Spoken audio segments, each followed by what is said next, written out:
Sir Jim sits down with Gary Neville. We were there at the protests. Fans weren't saying nice things about Ratcliffe. He's already looped in with the Glazers. They got a good chant for him. They got a mean word. They have a mean. That word is Sir not Jim, popular. I think it got through to him. I don't think he liked being called that name. Hey Jim, tough times for Sir Jim Ratcliffe. We're going to jump into some key clips in the interview. We're going to react on the other side. Obviously, lots was discussed here. I thought it was an interesting interview. Obviously, Glazers aren't talking to nobody. That's their strategy. Ratcliffe seems to be talking to everybody. Interesting. Usually billionaires aren't really concerned with the plebeians or the fans. But we're going to, number one, he talked about recruitment, Ruben Amorim, the players, and Erik ten Hag. I thought this was an interesting clip.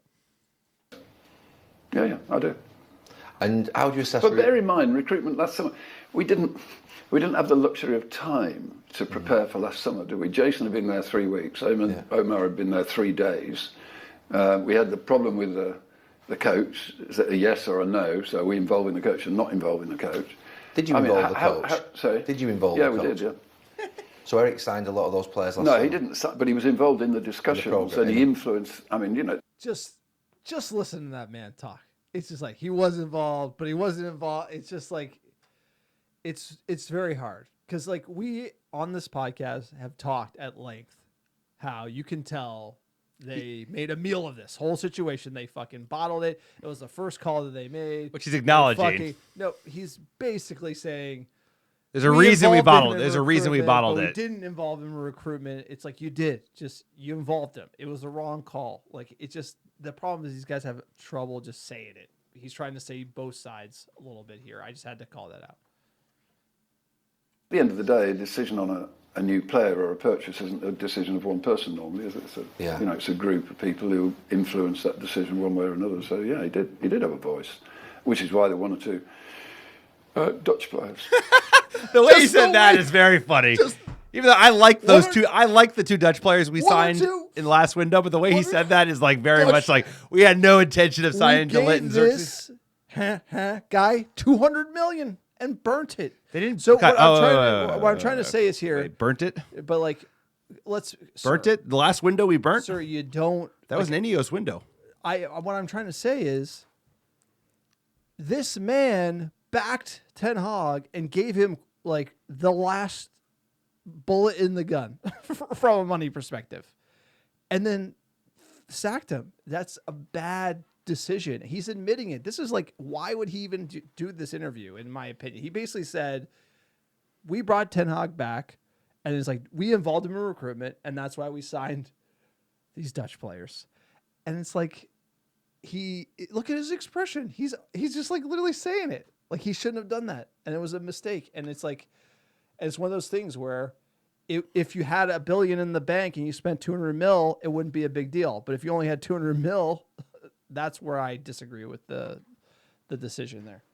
Hey, he owned up to. I mean, he's there. He's talking. He's explaining why there wasn't a team in place, which we acknowledged, right? That they came in late. And I also think like the quality of Erik ten Hag signings when Ineos were in seat or far better than when Ineos were not in seat, right? The Casemiros, the Onanas, the Hoylands for 72 million. We might have leaned Dutch, but like there was clearly more astute negotiators on the other side. I mean, we wouldn't have decided lend a euro, bro. So my major thing around this is, you can't spend that money on the players that we did and then hire Ruben Amorim, right? Without having money. That I agree. So the whole point that I'm trying to make is, they did a weird thing with Ten Hag, and then like didn't talk to him for a couple of weeks, talked to other coaches, then brought him back. It was very kind of like hectic, which is what we're learning about Ineos. The interview is kind of hectic. And Ineos is very hectic. They are. They're all over the talking about place. both sides of his mouth, and then it's like, oh yeah, we did, but you know. And then it's like, well, then we fired him, and then we got in a guy who needs completely different players, but we don't have any money. And that's like not the best strategy is and like just to hear it from him is pretty incredible. And there's like some little nuggets here. So going into this one is the Ruben Amorim appointment. So let's just like listen to what he says here about who appointed him. I thought this was an interesting point in the interview. Today it's Omar, it's Jason, it's the management team that operate Manchester United. Who appointed Ruben then? Who appointed Ruben? Omar and Jason and me. Made that decision? Yeah. Looking at what happened with Dan, obviously Dan came into the club. Yeah. And I mean, I worked with Dan. He headed up a transformation at the FA whilst I was there, and he's done it at other clubs. Yeah. What went wrong there? Because you chased him for 8 months. Correct. And he's done this type of job before of transformation, cultural change. Why did that not work, knowing Dan as I do? Well, you may know Dan better than I do. I'm sure. In fact, I'm sure you do. But I don't want to go into the details of it because I don't think it serves any. It doesn't serve much. I mean, at the end of the day, it was chemistry. Maybe a bit more than chemistry, but let's just say chemistry, and it didn't work. So. He's just bullshitting. What the He's fuck a fucking is rich that? guy. He's just like, fuck you. I'm not gonna tell you. No, this is like. No, we fucked No, up. this is to me. This is the number one. Chemistry. Like you have I don't to like the have guy. a better answer. You should have known this is coming. He got caught off guard. You could tell he looks like he looked flat-footed. Look, we're obviously digging deep here on these, mainly because this type of interview shouldn't exist. The fact that he did this, a the fact 40-minute he's just interview. He's like, yeah, whatever, like shoot whatever you want, and then he's just basically like not going to tell you why I fired like the best director of football in Europe. Stadium's ready. Stadium announced the next day. And, you know, Stadium. but here's the deal. This is the one decision that there's no defense for. Like Ratcliffe has like, you guys don't have experience doing this. Like Ashworth has an impeccable resume, and by all means, like you have to trust in him. And Ratcliffe said, "See you later," and paid like millions of dollars to basically hire him and fire him. And then they're cutting like these like 40K things from the ex-players fund. And that's to me where it just doesn't add up. And this answer is just word salad. You have to have a better reason than chemistry. He wanted to bring Ten Hag back. I thought it was the wrong decision. He put his neck out. We disagreed. We sacked him. He didn't want to hire Ruben Amorim. We thought he was the guy for the job. We moved on. Like something has to be the answer there. And I feel like hiring Ruben Amorim is also even more controversial given the fact that you paid the last $200 million you had in the piggy bank for the players to not play that way. And you hired this guy mid-season knowing he needs a whole different team, but we don't got the money. And that just makes no sense. And I'm sure Ashworth told him that. And that's part of the reason why he ain't there. And that's why Sir Jim is just sitting there with no reason here. And that's like a little scary. No, the real thing also is like, who appointed him? Okay, my CEO, my technical director, and me. It's like, I thought you were just hiring the team, and He said that too. that is a red flag too. He said my management team does it. Oh, Me. no, we did. No, because he's involved in everything. That's the problem. Is he's too involved in all this shit, and he's like, he's very, very successful. He's been thoughtful at times in interviews, but at the end of the day, it's like he's just meddling. He doesn't know shit about running a football club well. He should hire people really smart. He did that part, and then he should let them fucking do it, and like, have some oversight, of course, and give his thoughts. But you can tell he's involved in everything because he put real money into this club, $1.2 billion, and that's real dough for him. He's not one of these crazy tech guys that has 100 fucking billion, 200 billion. He's got like 12. You put 10%. That's big money for this man. That's big money for anyone. And he's fucking meddling. You could tell he's too fucking involved in all this shit. Omar Barada is qualified. Fucking Jason Wilcox is qualified. Christopher Vivalli is qualified. Jim Ratcliffe is not qualified. He'd be like, I hired the manager, but you believe that he did because I believe that he did. He basically said, you could tell he's involved in all this shit, bro. Based on the schizophrenia of the company, the fact that we fired Ashworth is like, oh, like that's a fucking Sir Jim decision. no, or it's I thought it was, for me, Ashworth is probably a Barada versus Ashworth and who was going to be the main man type of, that seems to me where like Ashworth is a really big deal. And then you have the CEO who's really calling the shots. So it was probably a little bit of that if I had to guess. And then obviously Barada, he got into he really probably sucks up to Jim. you know, like, and that's usually who wins at the end of the day. And Ashworth's like, probably I don't need effective, you I don't know? need either of you guys because I know what I'm worth, and you want to hire that guy, you know. But here's the thing, Sir Jim, I like him actually, despite what we're saying. I think he means well. I think he really wants United to succeed in his bones. I think it bothers him seeing the team struggle. I think it bothers him seeing the financial state of the team. But at the end of the day, like, he bottled these huge calls. Like Ineos, literally, like, no matter what you chalk it up to, bringing Ten Hag back, you didn't need to back him. Like, I felt like the back him was the mea culpa for I was surprised how many players they signed and invested into him, knowing that he was pretty much like, you've had a horrid season. You won the FA Cup. That's clearly like, okay, you won the FA Cup. We'll give you another shot, but I'm not going to go out and roll out the red carpet from a cash perspective for signings. See what you got with what you got. Like, this team is 400 million in. You got your guys. Like, all right, if you can improve, then we'll invest. If not, then see ya.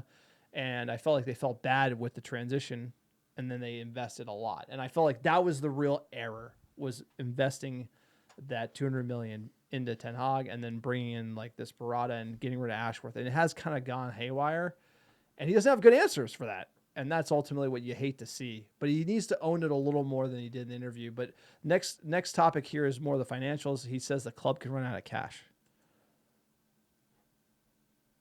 You spend more money than you earn. Ultimately, that's the road to ruin. And unfortunately, and it's not until we mentioned it a couple of times today, it's not known, Manchester United would have run out of money at the end of this year. November this year, the club runs out of cash. Do you realise that's sort of quite a big... But do you realise how bad that is? I really don't like this. This is kind of where I get a little pissed off.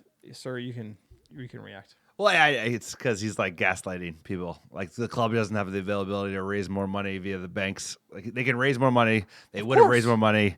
That's what the Glazers have been doing. I mean, that's why we have all this debt. Sir, they have term sheets on their desk right now for more cash. They gladly. have terms they would gladly from multiple lend out at 6%, banks 7%. on, like, they can withdraw they can add another line. They could do a million other things. Term loan. They could lease back Carrington. There's a million things they could do for the money. So they're not running out of cash. So I know, but that's effective for the noobs. I mean, they just say it, and then people feel bad for me. Exactly. Like, oh, we're gonna run out of money. Yeah, but, they would have run out of cash. So this is a lot of like, we this fucked up. I me fucking hate culpa. this shit because they're just taking advantage of people. And by the way, like, the whole like net income versus like cash flow debate, we're not even going to get into. And ultimately, Manchester United last quarter was break even, positive cash flow. You know, and obviously they have to pay for the transfers. Like, he also kind of cried foul, like, even if we don't sign anyone, we have to pay 89 million. Well, that's how all transfer deals are structured. So it's not like that controversial. There's a lot of kind of manipulation when it came to the finance thing. Well, that also works with the 200 million, right? It didn't all go out the door at the end of August last year. Exactly. And it's like kind of playing the violin where like some of it was their game. And then he's like, oh, we got to pay for Casemiro because all this stuff. And then it did get to the crux of the biscuit where Neville did push him hard on the Glazers. And to be expected, he did not throw them under the bus. He did throw Ed Woodward and Richard Arnold under the bus, which I did like. Somebody's got to get thrown under the bus. Well, his argument is saying... Well, they hired those fuckers. Like, yes, exactly. But, like, the whole idea was United was a bit of a set it and forget it for the Glazers. Like, let's just be honest. They kind of hired these guys and, like, didn't pay attention. And then they came back and it was absolutely fucked. And like they probably should be paying attention more. But what I'm trying to say is that like Ed Woodward's strategy, and Arnold did the same strategy as Ed Woodward, is like that: sign the big names, keep that machine going, like don't invest in the infrastructure type of decision making. Focus on the commercial sugar rush of signing big names, like ultimately led to the downfall of this club, right? And the Glazers did support that because the commercial juice was flowing, and it's basically killed this team with like no real footballing experts. But now Ratcliffe has come in and kind of hired people. But let's just hear what he has to say about the Glazers. He squirms a little bit here. I find scary with the amount of revenue the club generates, but you're obviously in partnership with the Glazer family. You wanted to take the club on your own, but obviously you've ended up with a minority stake. They've made these decisions over the last 10 years, and you've put a few £100 million into the club. You're the first person in the last 25 years to put money into the club. They've taken nearly £200 million out in cash, in dividends. They've put a lot of debt onto the club, I think about £730 million, which means that the club has an interest bill every year of £40 million. 35 million pounds. And it's going to go up potentially in a couple of years when it matures. You're an incredible businessman. You will understand alignment in business more than anybody.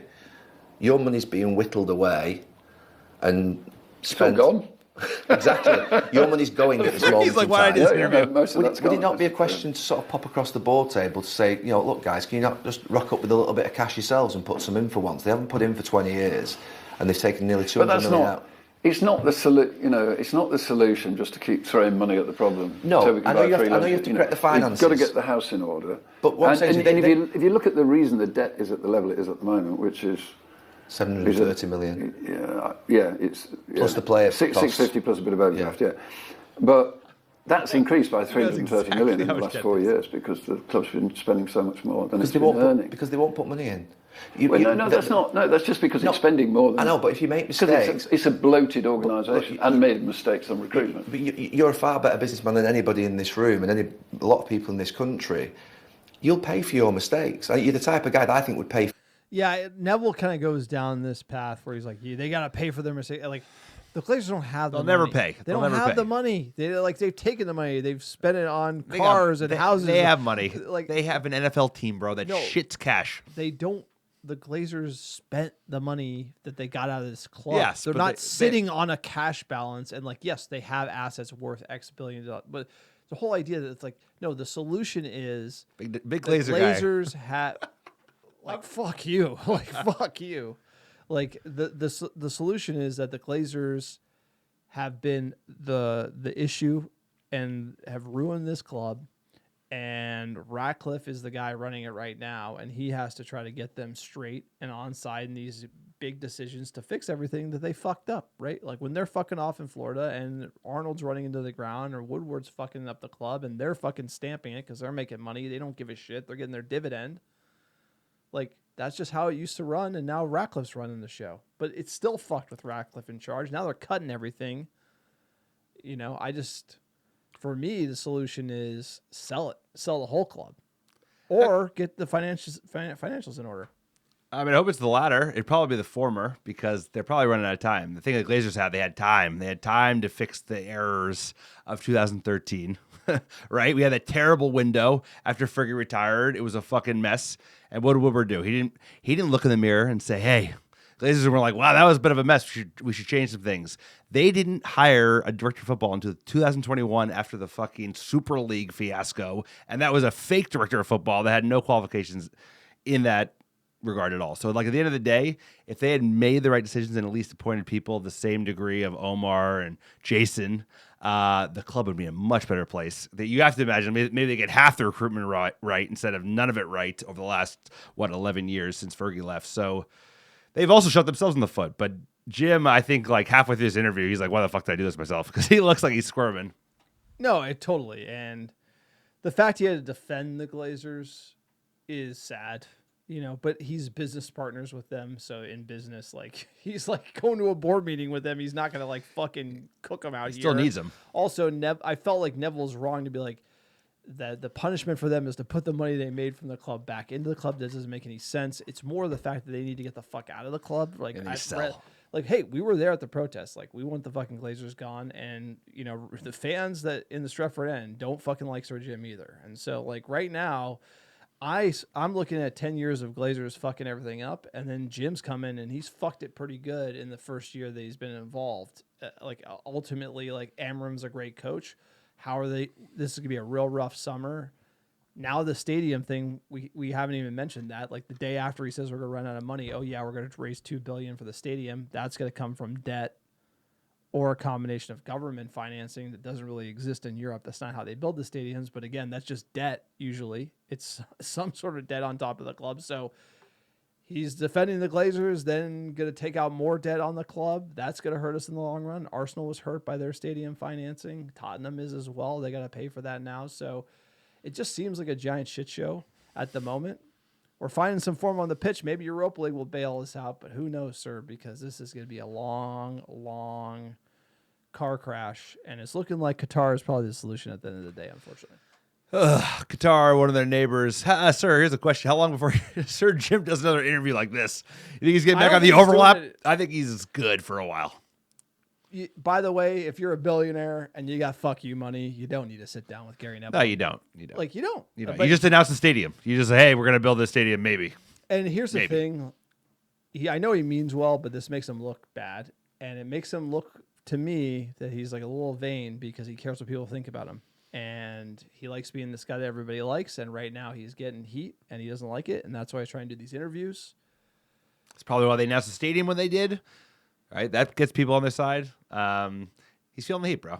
But we're not going to see him again for a while. Buy United. By the way, if I had a lot of money, I wouldn't buy United because I knew I'd just be getting fucking. Well, it depends on how ruined. much money. If I had like Jensen Huang money, I'd be buying United. If I had 100 billion, I'd buy United all day. I'd buy for whatever you want. Sir, if you're the coach of United, you're gonna get fucking murdered. If you play for United, you get murdered. It's like anything associated with United, you're just gonna get. Not if you do it right. Not if you fix it. If you fix it, they'll fucking adore you. That thing about United. I understand. The thing about the fans here is that they can be fickle, but they're loyal. And if if you win them, they're fickle as shit. If you win them over, they'll fight and die for you. But right now, they'll also kill you. If they think you're fucking you, they'll kill you. No, like the fan base is rabid at that. They're rabid. So, look, especially locals. Let us know what you think in the comments below. Sir Jim, hashtag Sir Jim. Fans not calling them nice names. Glazers out. How'd the interview go? Like, what do you think of it?